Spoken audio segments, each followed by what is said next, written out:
During a new interview, Riley Strain's mother reveals exactly how she learned her son was missing in Nashville, but the how probably isn't as important as the when. Most alarming is what happened next. Y'all, I've led the Don't Jump to Conclusions fan club for over a month, but I gotta admit, there's something shady about what happened between the time Riley went missing, just after 10 p.m. on March 8th, to when Riley's mother and police were notified. That's right, over 14 hours passed, which contradicts what we learned previously. This new interview contradicts a lot about what we thought we knew and what police said they believe, so I'm still going to share this information cautiously. Subscribers who've chosen to follow our coverage know that we don't do speculation or chase the most provocative angles. But Riley's parents speaking out on topics like what might have been in his drink, how his fraternity brothers are behaving, and if his pants truly came off in the river merit some extra attention. A little catch up here.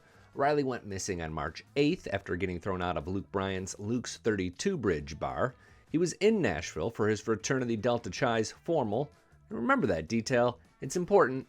His body was found on March 22nd in the Cumberland River. Credit News Nation's Brian Enton with the scoop. He spoke with Riley's mother and stepfather, plus his father and more, for a story that aired on April 16th. There are 3 really big revelations here, and I'm going to go over each in the order that we learned about them. A teaser video revealed that Riley texted his mother before he disappeared and admitted his drink tasted funny. She said, quote, "He had sent me a text that said he was drinking a rum and coke and it didn't taste good. He goes, it tastes like barbecue." Michelle Whited says she told her son not to drink it. It's not clear if he did drink it, but I gotta be honest. If I'm 22 years old and I just bought a rum and coke at an overpriced Nashville bar, I'm probably gonna drink that drink. And remember, rum and cokes only taste a certain way. It's not like a beer, which can have a lot of different kinds of flavors. All of this fuels a popular social media conspiracy that Riley was drugged, and I'm actually going to move that from conspiracy to theory now because his mother said, quote, "Maybe there was something in it that shouldn't have been." Worth noting is that Riley wasn't at Luke Bryan's Luke's 32 Bridge bar at the time. The interviewer would tweet out this graphic that showed all the bars he went to before Luke's 32 Bridge. Bank records show he stopped at Miranda Lambert's Casa Rosa, Garth Brooks' Friends in Low Places, and Kid Rock's Big Ass Steakhouse. Luke's 32 Bridge had previously said they only served Riley 1 drink that night before asking him to leave. You can see now why that could be true, but he could also be very intoxicated. Expect a full toxicology report in another 2 to 8 weeks, and it's likely then we'll find out if anything more was in his system besides just alcohol. It's worth remembering that nobody has suggested a motive for drugging Riley's drink.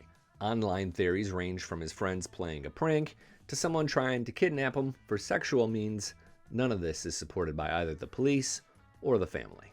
The second key takeaway from this new interview is that Riley's friends waited and waited and waited to call the cops. Stepfather Chris Whited says he and his wife were already driving to Nashville when the group paid a visit to MNPD.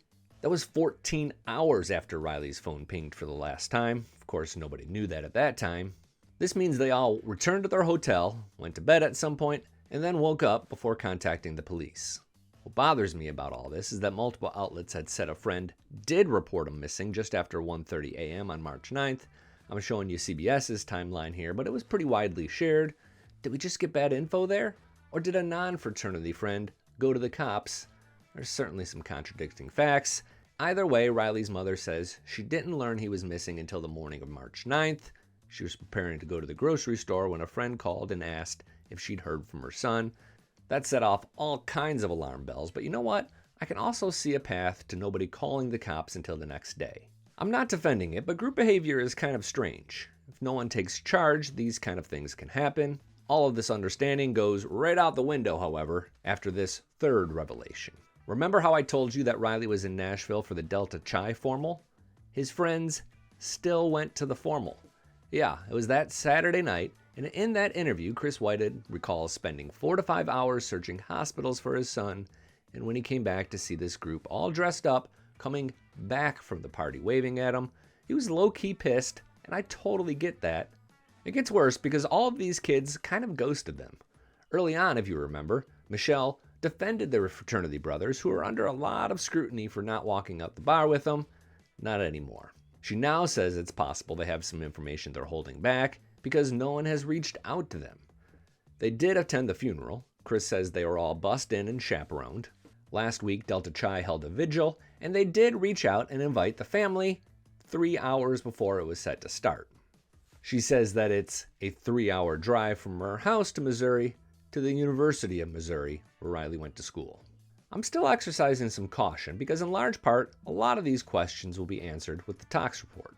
Police say Riley's body showed no signs of foul play, and that's a little suspicious because if he fell down that embankment into the river, you would think he would have some kinds of cuts or bruises. 2 to 3 months is a really long time to wait for answers, and I know if it was my kid, my mind would be going down every rabbit hole possible. Nothing but sympathy and prayers for this family as they try to sort out truth from fiction. I've dropped a link to a video I think you'll enjoy right here, and YouTube selected one it thinks you'll like right here. I'm Billy Dukes for Taste of Country. Thanks for watching, and thanks for subscribing.